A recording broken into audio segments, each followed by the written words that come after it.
پروردگار کی ناراضگی سے بچو اور ڈرو اس دن سے جب کوئی باپ اپنے بیٹے کے کام نہیں آئے گا اور نہ کسی بیٹے کی یہ مجال ہوگی کہ وہ اپنے باپ کے ذرا بھی کام آ جائے۔ یقین جانو کہ اللہ کا وعدہ سچا ہے، اس لیے ایسا ہرگز نہ ہونے پائے کہ یہ دنیاوی زندگی تمہیں دھوکے میں ڈال دے، اور ایسا ہرگز نہ ہونے پائے کہ وہ شیطان تمہیں اللہ کے معاملے میں دھوکے میں ڈال دے، جو سب سے بڑا دھوکہ باز ہے۔ سورہ لقمان آیت 33۔ حضرت عبداللہ بن عمر رضی اللہ تعالیٰ عنہ نے بیان کیا ہے کہ رسول اللہ صلی اللہ علیہ وآلہ وسلم نے میرا شانہ پکڑ کر فرمایا، دنیا میں اس طرح ہو جا جیسے تو مسافر یا راستہ چلنے والا ہو۔ عبداللہ بن عمر رضی اللہ تعالیٰ عنہ فرمایا کرتے تھے، شام ہو جائے تو صبح کے منتظر نہ رہو، اور صبح کے وقت شام کے منتظر نہ رہو۔ اپنی صحت کو مرض سے پہلے غنیمت جانو، اور زندگی کو موت سے پہلے۔ حضرت انیس رضی اللہ تعالیٰ عنہ نے بیان کیا ہے کہ نبی کریم صلی اللہ علیہ وآلہ وسلم نے چند خطوط یعنی لکیریں کھینچیں اور فرمایا کہ یہ امید ہے اور یہ موت ہے۔ انسان اسی حالت یعنی امیدوں تک پہنچنے کی حالت میں رہتا ہے کہ قریب والا خط یعنی موت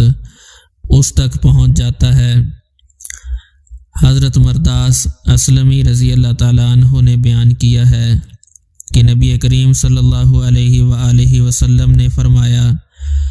نیک لوگ یکے بعد دیگرے گزر جائیں گے، اس کے بعد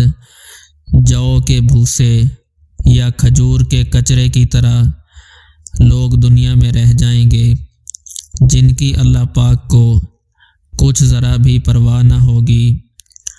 حضرت سہل بن سعد ساعدی رضی اللہ تعالیٰ عنہ نے بیان کیا ہے کہ ایک شخص رسول اللہ صلی اللہ علیہ وآلہ وسلم کے سامنے سے گزرا تو نبی کریم صلی اللہ علیہ وآلہ وسلم نے ایک دوسرے شخص حضرت ابو ذر غفاری رضی اللہ تعالیٰ عنہ سے، جو آپ کے قریب بیٹھے ہوئے تھے، پوچھا کہ اس شخص یعنی گزرنے والے کے متعلق تم کیا کہتے ہو؟ انہوں نے کہا کہ یہ معزز لوگوں میں سے ہے، اور اللہ کی قسم یہ اس قابل ہے کہ اگر یہ پیغام نکاح بھیجے تو اس سے نکاح کر دیا جائے، اگر یہ سفارش کرے تو ان کی سفارش قبول کر لی جائے۔ بیان کیا ہے کہ نبی کریم صلی اللہ علیہ وآلہ وسلم یہ سن کر خاموش ہو گئے۔ اس کے بعد ایک دوسرے صاحب گزرے، نبی کریم صلی اللہ علیہ وآلہ وسلم نے ان سے ان کے متعلق بھی پوچھا کہ ان کے بارے میں تمہاری کیا رائے ہے؟ انہوں نے کہا، یا رسول اللہ، یہ صاحب مسلمانوں کے غریب طبقہ سے ہیں،